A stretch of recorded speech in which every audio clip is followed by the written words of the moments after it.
Hi friends, मैं अभिषेक आपका फिर से अपने इस यूट्यूब चैनल 2 मेगा क्लासेज में स्वागत करता हूँ। आज हम भारतीय इतिहास में, आधुनिक भारतीय इतिहास में पूना पैक्ट और उससे पहले सांप्रदायिक पंचायत के बारे में समझेंगे। मैं बिना कोई अतिरिक्त चटकीली और उत्तेजक कथा कहानियों को सुनाने के बजाय उन तथ्यों के साथ आप पर चर्चा करूंगा जो लिखित रूप से घटित हुई और उनका जो प्रभाव पड़ा, इस पर भी हम विश्लेषण करेंगे। याद रखिए कि प्रभाव एक बहुत बड़ा विश्लेषण होता है। उसमें सारी वो चीज़ें जो हुई उसको हम ही बता दें, कोई ज़रूरी नहीं है। बहुत सी चीज़ें आप खुद से भी निर्णय ले सकते हैं। इसके अलावा भारतीय इतिहास में सांप्रदायिक पंचायत और पूना पैक्ट एक बहुत ही व्यापक असर रखता है, आधुनिक भारत में भी आधुनिक भारत में स्वतंत्रता से पूर्व भी और स्वतंत्रता के बाद भी। आज भी हमारा समाज, हमारा राजनीतिक सिस्टम जो सोचता है उसमें कहीं ना कहीं ये सब चीज़ें समाहित होती हैं। तो इन्हीं सब परिप्रेक्ष्यों में आज हम इस पर चर्चा करेंगे। आपका बहुमूल्य समय न लेते हुए आइए इसको देखते हैं। हमने हेडिंग दिया है सांप्रदायिक पंचायत और पूना समझौता, communal award and Poona pact. यहाँ पे दो चीज़ें जो आपको क्लियर कर दूँ। पहला है कम्युनल अवार्ड, फिर दूसरा है पूना पैक्ट। कम्युनल अवार्ड एक अलग सी चीज़ थी, पूना पैक्ट एक अलग सी चीज़ थी, लेकिन दोनों जुड़े हुए थे। कहाँ पर जुड़े उस पर भी चर्चा कर लेंगे, लेकिन सबसे पहले समझते हैं कि आखिर ये कम्युनल सांप्रदायिक पंचायत था क्या, है ना। भारतीय राष्ट्रीय कांग्रेस की स्थापना के बाद, जब भारतीय राष्ट्रीय कांग्रेस की स्थापना हुई तो उसने पूरे भारत में एक व्यापक असर छोड़ना शुरू किया राजनीतिक रूप से। अब भारतीय राष्ट्रीय कांग्रेस जो थी वो भारत में भारतीयों के हितों के लिए लड़ने वाली एक संस्था बनकर के आने लगी। अब हमारे मालिक तो अंग्रेज थे, उन्हें ये लगा कि भाई ऐसा है कि ऐसा ना हो कि कोई एक राजनीतिक सिस्टम इतना ताकतवर हो जाए कि हम उसके सामने बौनासित हो जाए। तो उन्होंने इसको उभारने के लिए तरह तरह की चीज़ों को लाना शुरू किया। यहाँ पे मैं बता दूं कि अंग्रेजों ने सिर्फ और सिर्फ मुस्लिम लीग को ही नहीं लाया, बहुत सारी चीज़ों को लाया। नरेंद्र मंडल था 1921 में, उसके पहले भी बहुत सारे वर्ग थे, उन सबको थोड़ा थोड़ा सह देना शुरू किया भारतीय राष्ट्रीय कांग्रेस के अगेंस्ट में या उभरते हुए राष्ट्रवाद के प्रति उत्तर में। दोनों चीज याद रखिए, सिर्फ भारतीय राष्ट्रीय कांग्रेस नहीं, उभरते हुए राष्ट्रवाद के प्रति उत्तर में। ऐसा इसलिए मैं कह रहा हूं कि जो भी राजनीतिक सिस्टम थे जो अंग्रेजों के पक्ष के लिए ही लड़ रहे थे, उनमें भी एक समझ और जानकारी तो थी कि अंग्रेज क्या कर रहे हैं, लेकिन चूंकि राजनीति कर रहे थे तो वो उसमें लगे हुए थे। इसलिए यहाँ पे मैं विशेष रूप से टिप्पणी कर दूँ कि जब आप आधुनिक भारत के इतिहास को पढ़ें तो सिर्फ इस आधार पे किसी का निर्णय न कर लें कि वो देशभक्त था कि देश गद्दार था, कि वो किस राजनीतिक सिस्टम से किसकी ओर से लड़ रहा था। ध्यान रखिए, मैं बार बार बोलता हूँ, जब भी इतिहास पढ़ाता हूँ मैं बार बार ये बोलता हूँ कि देखिए तत्कालीन समय राजनीतिक चीज़ों को तत्कालीन दृष्टिकोण से ही देखा जा सकता है, आधुनिक दृष्टिकोण से नहीं। क्योंकि उसका असर आज तक पड़ा है तो फिर हम लोग उस आज के ही दृष्टिकोण से उसको देखना शुरू कर देते हैं। ये बहुत सही नहीं है, मैं नहीं कह रहा हूँ कि सही नहीं है या गलत नहीं, मैं बहुत सही चीज़ भी नहीं। खैर, तो हम इस पर हैं सांप्रदायिक पंचायत और पुनः समझौता। तो सांप्रदायिक पंचायत क्या था, सबसे पहले ये समझ लेते हैं कि सांप्रदायिक पंचायत क्या था। भारत में सांप्रदायिक पंचायत निर्णय कहाँ से प्रारंभ हुए, तो फिर से वहीं चलते हैं। भारतीय राष्ट्रीय कांग्रेस 1885 में जब कांग्रेस की स्थापना हुई तो धीरे धीरे जो अंग्रेजी सिस्टम था, अंग्रेजी राज था, वो कांग्रेस से क्या करने लगे, चिढ़ने लगे। उसे लगने लगा कि एक ऐसा राजनीतिक सिस्टम है जो हमें प्रभावित कर सकता है। तो उन्होंने भारतीय राष्ट्रीय कांग्रेस के अगेंस्ट में बहुत सारे राजनीतिक उभारों को हवा देना शुरू कर दिया, जिसमें सबसे बड़ा नाम आप सुनते होंगे 1906 में स्थापित मुस्लिम लीग के बारे में। ठीक है, मैं फिर से बता दूं कि ऐसा नहीं है कि उस समय मुस्लिम लीग एक अलग भारत के लिए ही बनाई गई थी, ऐसा कुछ नहीं था। भारतीय राष्ट्रीय जन आंदोलन को कमजोर करने के लिए या भारत में राजनीतिक जो एकत्रित मांग थी उसको बांटने के लिए इस तरह की चीज़ों को लाया गया। ऐसा नहीं था कि उस समय बहुत गलत था, ठीक है, वर्ग है तो लाया गया, लेकिन जिनके द्वारा लाया गया उनके उद्देश्य अलग थे। जो लाए उनके तो उद्देश्य अलग थे ही, लेकिन जिनके द्वारा लाया गया वो उद्देश्य अलग था, क्योंकि वो वैश्विक खिलाड़ी थे। जो छोटे छोटे राजनीतिक भारत में ग्रुप बनते थे वो तो छोटे खिलाड़ी थे, अपने अपने वर्गों में देखते थे, अपने अपने राज्य में देखते थे, अपने अपने क्षेत्रों में देखते थे। लेकिन जो हवा दे रही है तो बहुत बड़ा खिलाड़ी था। तो जो बहुत बड़ा खिलाड़ी के साथ आप खेलिएगा, मैदान उसका, गेम उसका, दिमाग उसका, तो आप काम के लिए किसके लिए करेंगे? उसी के लिए करेंगे। ये चीज़ होती।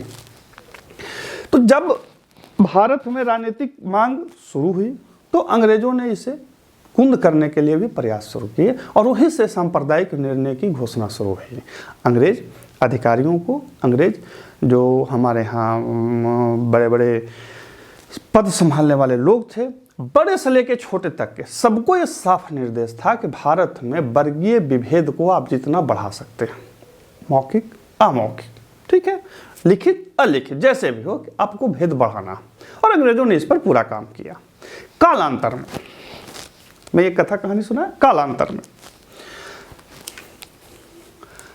मार्ले मिंटो सुधार 1909, इसको एकदम याद रखिएगा, इसी से प्रश्न बार बार पूछा जाता है।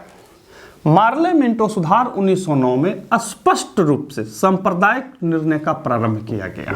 भारत में आपसे पूछेगा, परीक्षा में पूछेगा कि निम्न में से किस सुधार हो या किस राजनीतिक सुधार हो या किस समय किसके द्वारा यह लिखित स्टेटमेंट भारत में आया कि हम भारत में अलग वर्ग को अलग प्रतिनिधित्व देंगे। तो 1909 इसे मार्ले मिंटो सुधार कहा जाता है। मार्ले मिंटो सुधार क्यों कहा जाता है, इस पर भी देख लेते हैं। तो जॉन मार्ले जो थे वो भारत सचिव थे और लॉर्ड मिंटो जो थे भारत के वायसराय था। जॉन मार्ले भारत सचिव थे, लॉर्ड मिंटो वायसराय थे। तो इन दोनों का छोटा छोटा नाम ले लिया गया, उसको रखा गया मार्ले मिंटो सुधार। मार्ले मिंटो सुधार जो था वो भारत में तत्कालीन राजनीतिक मांग को संतुष्ट करने के लिए, साथ ही भारतीयों को रिटर्न गिफ्ट देने के लिए, राजनीति में रिटर्न गिफ्ट होता है, रिटर्न गिफ्ट देने के लिए लाया गया था। और रिटर्न गिफ्ट जो था भारतीयों को, ये सांप्रदायिक निर्णय थे। बंगाल विभाजन से अंग्रेजी समझ चुके थे कि हम भारत में यदि विभाजन करेंगे, फूट डालेंगे, बांटेंगे, तो आगे जानते हैं, बोलना मेरे जरूरी नहीं है, अभी नारा चला हुआ है। तो ये करने के लिए अंग्रेज लड़ाई थे और उन्होंने किया।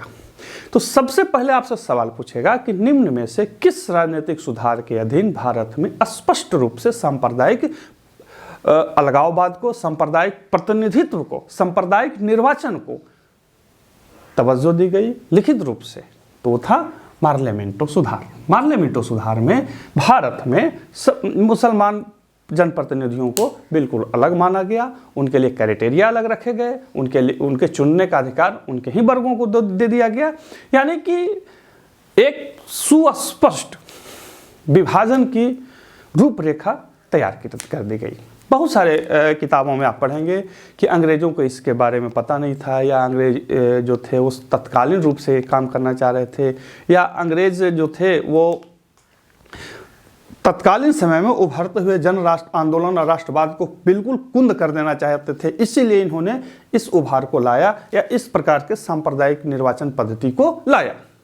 ये बिल्कुल गलत बात है। जो वैश्विक खिलाड़ी होते हैं वो 200, 400, 1000 साल तक सोचते हैं, वो 10-20 साल नहीं सोचते। अंग्रेजों को ये पता था। जॉन मार्ले जो थे उन्होंने कहा था कि देखिए, हम ऐसा विष का नात बो रहे हैं जिसका फल भी हमें ही काटना पड़ेगा। और वो फल कटा। 20 लाख लोग लगभग मारे गए, लाखों लोग बेघर हो गए और लाखों लोग या करोड़ों लोग इधर से उधर, उधर से इधर हो गए। और भारत उपमहाद्वीप में धर्म के आधार पर ऐसी कटुता फैले कि उसकी जो कड़वाहट है आज तक आप देशों के रिश्ते में भी देख पाएंगे। समझ रहे हैं ना?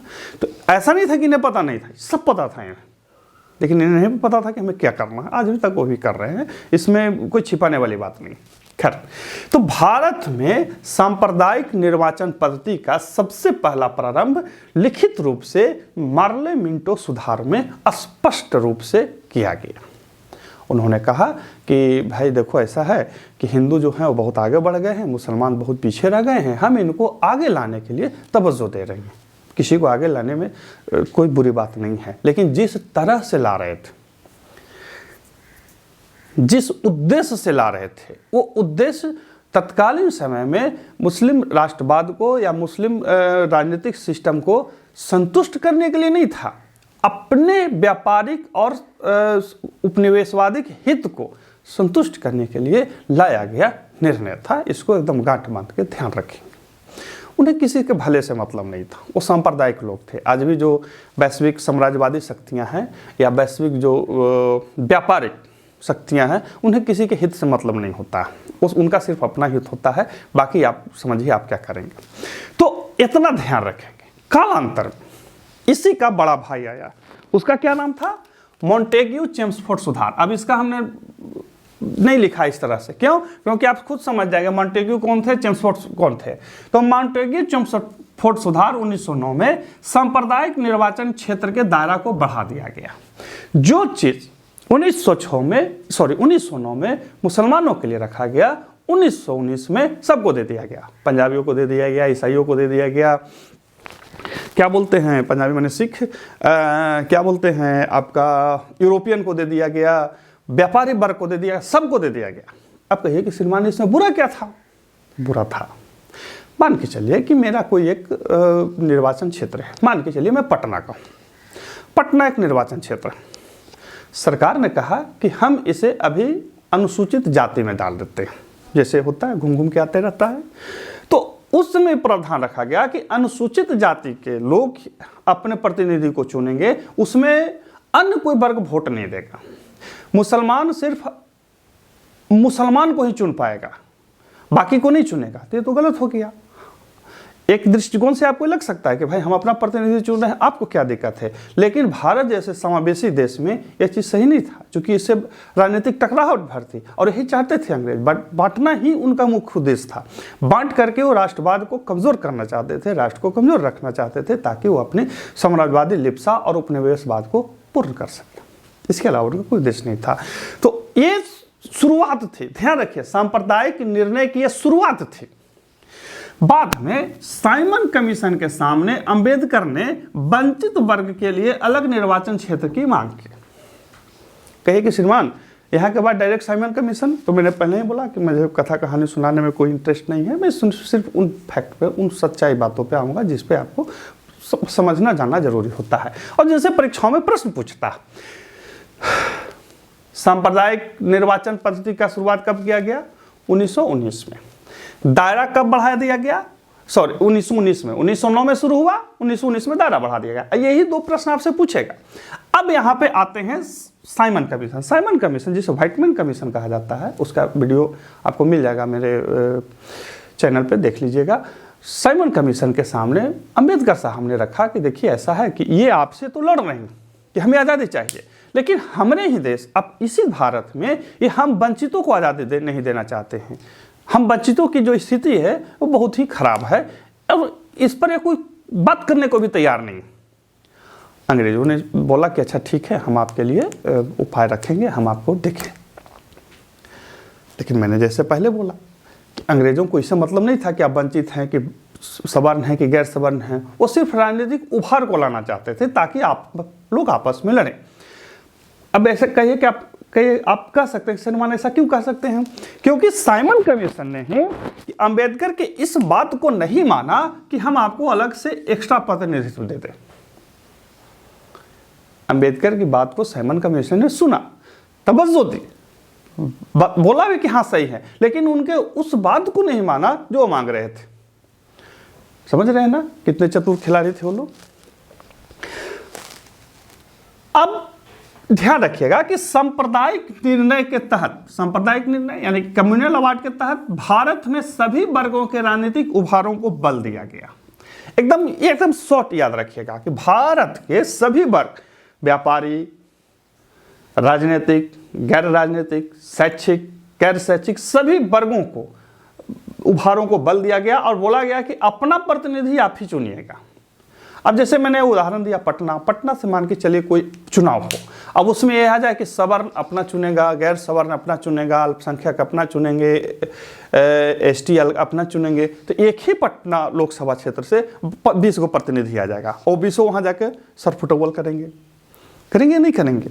अभी क्या है, एक आएगा, वो एससी का हो यदि सीट सुरक्षित किया गया तो एक आदमी आएगा, बाकी उसको वोट देंगे, मन होगा देंगे, मन होगा दूसरे को देंगे। तो इस तरह से क्या होता है कि राजनीतिक सिस्टम में हमारा एक समावेशी विकास या समावेशी समझ विकसित होती है, वो विभाजनकारी क्षमता विकसित कर रहे थे। यही पे अंतर था। शुरुआती में अच्छा लगेगा आपको। तो आपको ध्यान रखना है कि सांप्रदायिक निर्णय यानी कि सांप्रदायिक पंचायत यानी कि कम्युनल अवार्ड के तहत उन्होंने क्या किया कि भारत में सभी वर्गों के, याद रखिए सभी वर्गों के, किताब में 12 पॉइंट था, मैं 12 को नहीं लिखने जा गया, कोई ज़रूरत नहीं है, या इतना ही समझिएगा कि सभी वर्गों के राजनीतिक उभार को उन्होंने आगे ले आया। ये उनकी चाल थी।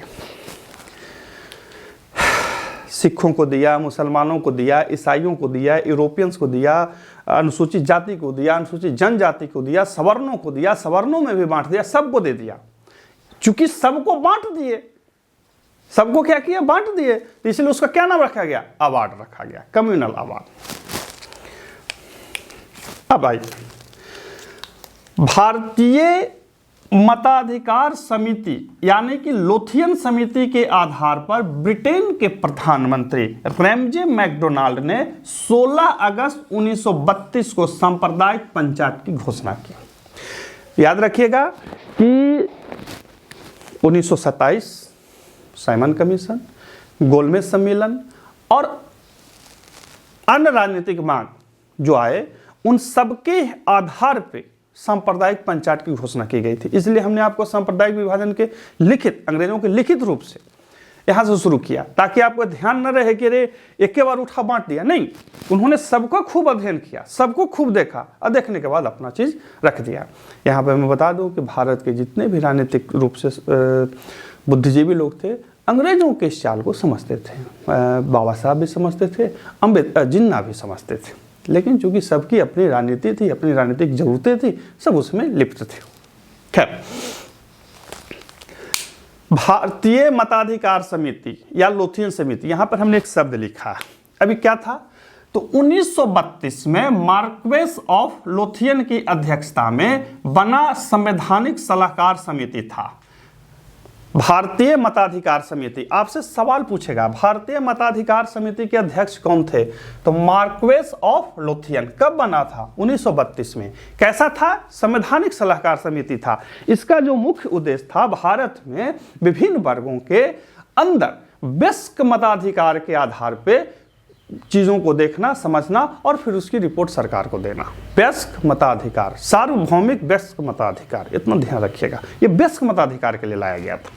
कौन सी समिति, लोथियन समिति। इसी समिति के सलाह के आधार पर ध्यान रखिएगा कि सब सवाल आपसे पूछ देगा कि भाई रैमजे मैकडोनाल्ड ने 16 अगस्त 1932 को सांप्रदायिक पंचायत यानी कि कम्युनल अवार्ड की जो घोषणा की, वो किस समिति के आधार पर किया, तो लोथियन समिति या भारतीय मताधिकार समिति। अध्यक्ष कौन थे, मार्क्वेस ऑफ लोथियन। ध्यान रखिए, परीक्षा में ऐसे ही सवाल पूछता है। कब किया, 16 अगस्त 1932 को सांप्रदायिक पंचायत की घोषणा हो गई।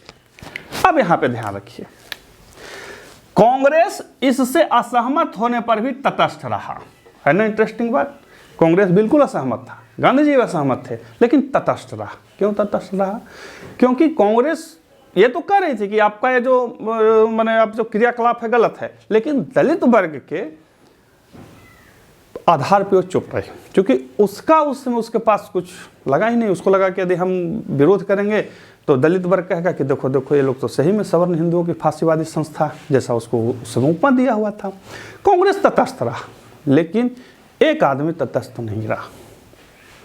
एक आदमी समझ गया कि बटेंगे बस। वो कौन थे, वो गांधी थे। 20 सितंबर 1932 को गांधी दलित वर्ग के आरक्षण पर आमरण अनशन प्रारंभ किया।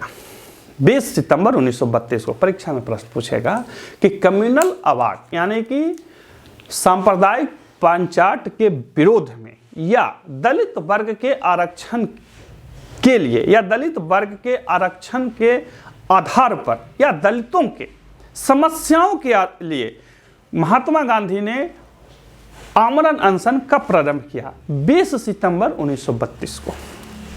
कब प्रारंभ किया? 20 सितंबर 1932 को। अब इसके बाद भारत के दो सबसे बड़े लीडर बैठे एक साथ, बाबा साहब और महात्मा गांधी। और जब ये दोनों बैठ के निर्णय किए, समझौता किए, उसी समझौते को बोला गया पूना समझौता। क्या बोला गया? पूना समझौता। तो अभी हमने आपको संक्षेप में सांप्रदायिक पंचायत को समझाया और उससे संबंधित वो चीजें बताई जो आपको जानना जरूरी है। अब हम समझते हैं या जानते हैं पूना समझौता को। जानना बहुत जरूरी है। एक नज़र आप देख लीजिए, देख लेंगे तो आपको समझ में आ जाएगी। उतार सकते हैं। अब देखिए पूना समझौता को, पूना पैक्ट को। मैंने सांप्रदायिक पंचायत आपको उस संक्षेप स्तर से बनाया जहां से आपको जानना जरूरी भी है, साथ ही उसमें गैर वाजिब बातों को जानने समझने का कोई मतलब नहीं है। मैंने पहले भी बताया कि राजनीतिक लड़ाई को राजनीतिक लड़ाई और इतिहास को इतिहास की दृष्टि से ही पढ़ सकते हैं। वर्तमान परिप्रेक्ष्य में देखेंगे तो उथल पुथल हो जाएगी, समस्याएं क्रिएट हो जाएंगी, समझने में भी, विचारने में भी और उसको फिर विश्लेषण करने में भी। तो मैंने बताया कि गांधी जी दलितों को अलग निर्वाचन क्षेत्र दिए जाने से क्षुब्ध थे और वो दलितों को हिंदुत्व से या हिंदू से अलग नहीं देख रहे थे। अंग्रेजों ने अंबेडकर की इस मांग को लगभग मान लिया कि हम हिंदू से अलग हैं, हम इस सवर्ण हिंदुओं से अलग हैं, हमें भाई हिंदू ना मान करके अलग व्यवस्था में रखा जाए, हमें अलग निर्वाचन क्षेत्र दिया जाए, हमें अलग निर्वाचन पद्धति दिया जाए, हमें अलग निर्वाचन अधिकार दिया गया जाए। यहाँ पे बाबा साहब भी बिल्कुल सही थे।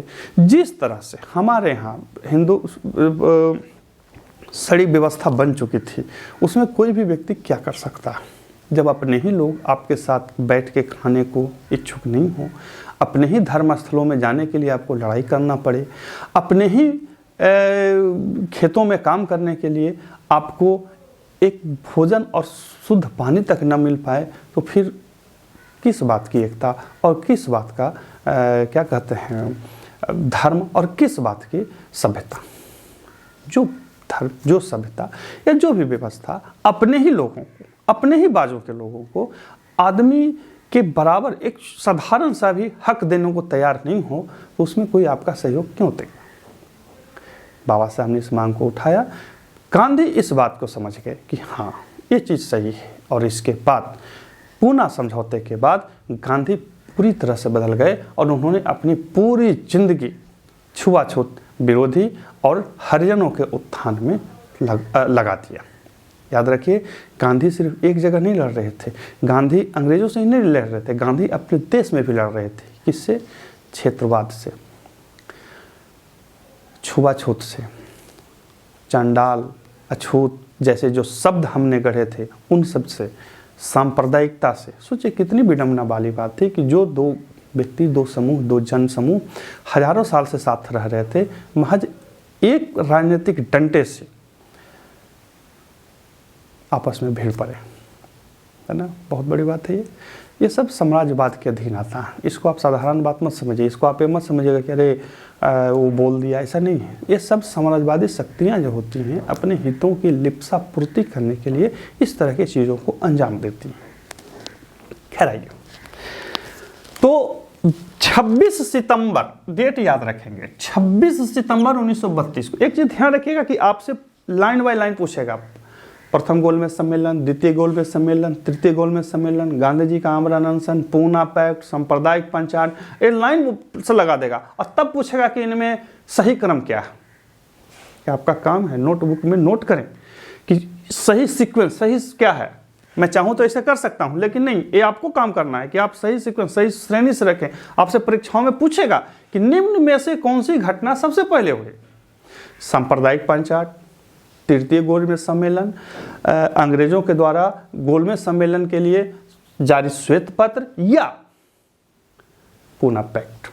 आपको जवाब देना, ध्यान रखना। क्या आइए, तो 26 सितंबर 1932 को गांधी जी एवं डॉक्टर भीमराव अंबेडकर के मध्य समझौता हुआ और इसी समझौते को पूना समझौता कहा गया। हालांकि कहीं कहीं आप इसे सवर्ण हिंदुओं एवं बाबा साहब के बीच किया गया समझौता भी पढ़े होंगे, कोई भारी चीज़ नहीं है, इसलिए हमने यहाँ लिख दिया। पंडित मदन मोहन मालवीय, डॉक्टर राजेंद्र प्रसाद, पुरुषोत्तम दास, सी राजगोपालाचारी जैसे लोग गांधी जी के सहयोगी थे। ये सब के सब सवर्ण थे, इसलिए इन्हें सवर्ण हिंदू ही कहा गया। क्या हुआ इस समझौते में? इस समझौते के तहत दलितों के लिए पृथक निर्वाचन प्रणाली समाप्त कर प्रांतीय विधानमंडलों में उनकी सीट जो थी 71 से बढ़ाकर 147, यही पूछेगा कि सीट कितना कर दिया गया था, तो 147, तथा केंद्रीय विधानमंडल में सीटों को 18% आरक्षित किया गया। आपसे यही सवाल पूछेगा कि प्रांतीय विधानमंडलों में उनकी सीट कितना कर दी गई, 147, और केंद्रीय विधानमंडल में 18% उनके सीटों को रिजर्व किया गया, आरक्षित किया गया। और इसके बाद गांधी पूरी बदल गए और सितंबर 1932 में ही गांधी ने अखिल भारतीय छुआछूत विरोधी लीग की स्थापना की। ये वीवीआईपी क्वेश्चन है, आपसे पूछेगा कि महात्मा गांधी ने अखिल भारतीय छुआछूत विरोधी लीग की स्थापना कब की, तो 1932 में, क्योंकि पूना पैक्ट से उन्हें यह समझ में आ गया कि भारत की असली समस्या भी कहां पर बैठी हुई है। इंटरेस्टिंग बात, ध्यान रखिएगा। एक चीज़ बता दें कि मैं जब छोटा था तो मैंने इन सब चीज़ों को देखा है, तो मुझे उसकी तपिश मालूम है, और किसी विद्वान का या किसी राजनीतिक विद्वान का यह बात से मैं पूरी तरह से सहमत हूँ कि यदि भारत में वर्तमान में भी कोई व्यक्ति ये बोलता है कि वह कास्ट को नहीं मानता, तो या तो भारतीय नहीं है और नहीं तो सवर्ण है। भारत में आपको कास्टिज्म सिस्टम इतनी बुरी स्थिति में चली जा चुकी थी कि हमें दूसरे दुश्मन की जरूरत ही नहीं थी, हम सब एक दूसरे के दुश्मन बने हुए थे। गांधी जी ने इस चीज को समझा और फिर उन्होंने इसको समाप्त करने का बीड़ा उठाया। पूना समझौते में कांग्रेस ने दलितों के शासन प्रशासन में स्थान देने की बात की, यानी कि इस समझौते में आपसे पूछेगा सवाल कि निम्न में से किस समझौते के तहत भारतीय राष्ट्रीय कांग्रेस ने यह माना कि दलितों को शासन प्रशासन में स्थान मिलना चाहिए, तो पूना पैक्ट। इससे पहले इनके लिए कांग्रेस के पास कोई स्पष्ट मतलब नीति या चीज नहीं थी, लेकिन कोई स्पष्ट ऐसा नहीं माना था। प्रथम बार पूना पैक्ट में ही माना गया कि हाँ, हम आपको शासन और प्रशासन में आरक्षण देंगे। अब एक सवाल आता है कि जब आरक्षण मिल रहा था, मिल गया, तो फिर बाबा साहब क्या चाहते थे? देखिए, बाबा साहब जो थे वो ये नहीं कह रहे थे कि हमें आरक्षण दीजिए। बाबा साहब कह रहे थे कि हमें भी उत्थान करने का मौका मिलना चाहिए। याद रखिए, राजनीति बहुत ही जहीन और अलग चीज होती है। यदि आसान रहती तो हम सब विधायक एमपी बड़े बड़े लीडर बन गए होते। राजनीतिक बहुत समझदारी और जहीनियत की चीज होती है। अब यहाँ पर देखिए, मैंने एक चीज लिखा है, इस समझौते के बाद दलित एक राजनीतिक हथियार बन गए। पूना पैक्ट के बाद दलित जो था या दलित राजनीति भारत में एक राजनीतिक हथियार बन गया। अब सवर्ण जिसे चाह रहे थे वही राजनीति कर रहा था दलित, वही दलित राजनीति में आ रहा था, वही दलित राजनीति में आगे बढ़ रहा था। और जो दलित अपने ही वर्ग से आया, वो अपने ही वर्ग के बात को भूल करके उसी सिस्टम की बात करने लगा जिसके विरोध में बाबा साहब ने आवाज उठाई थी। वर्तमान में मैं इतना ही बोलूँगा, बाकी आप खुद समझदार हैं, समझ सकते हैं। मैंने लिख दिया कि इस समझौते के बाद दलित एक राजनीतिक हथियार बन गए। खैर छोड़िए, एक अलग वीडियो दलित पूना पैक्ट के प्रभाव पर मैं लाऊंगा, उसमें फिर बताऊंगा कि यहाँ पर क्या क्या चीज़ें हुई थी। इसमें उतनी ज़रूरत नहीं है, चूँकि ये प्रारंभिक और मुख्य परीक्षा के उद्देश्य से रखा गया है, तो इसमें मैं उतना ही लगा चीज़ों को लाया। दलित वर्गों को स्थान लोथियन व्यवस्था के आधार पर दिया गया। आपसे सवाल पूछेगा कि पूना पैक्ट के बाद जब दलितों को आरक्षण दिया गया तो किस आधार पर दिया गया? तो लोथियन व्यवस्था, लोथियन मताधिकार जो व्यवस्था थी उसी के आधार पर था। लोथियन व्यवस्था क्या थी हमने अभी आपको बताया। तो ये ऐसी चीजें हैं पूना पैक्ट से जिसको आपको जरूर जानना चाहिए। कब हुआ, क्या हुआ, गांधी जी ने क्या किया, कांग्रेस ने क्या किया, किस आधार पर दलितों को आरक्षण दिया गया और इसका प्रभाव क्या पड़ा। देखिए, यह जो प्रभाव पूना पैक्ट का प्रभाव भारत राजनीति में बहुत बड़ा पड़ा। बात समझे, गांधी की दांडी यात्रा, असहयोग आंदोलन, सविनय अवज्ञा आंदोलन, इन सब का एक हल्का सा रिटर्न गिफ्ट था। सांप्रदायिक पंचाट भारतीय राष्ट्रीय कांग्रेस को दिया गया। एक छोटा सा रिटर्न गिफ्ट था जिसे भारतीय राष्ट्रीय कांग्रेस संभालने में बहुत हद तक लड़खड़ा गई। ठीक है, तो फिर मिलते हैं अगले वीडियो में, तब तक के लिए बने रहिए। और हाँ, चैनल को लाइक और सब्सक्राइब नहीं किए हैं तो कृपया करके उसे जरूर कर लें ताकि आप हमसे और हम आपसे जुड़े रहें। धन्यवाद।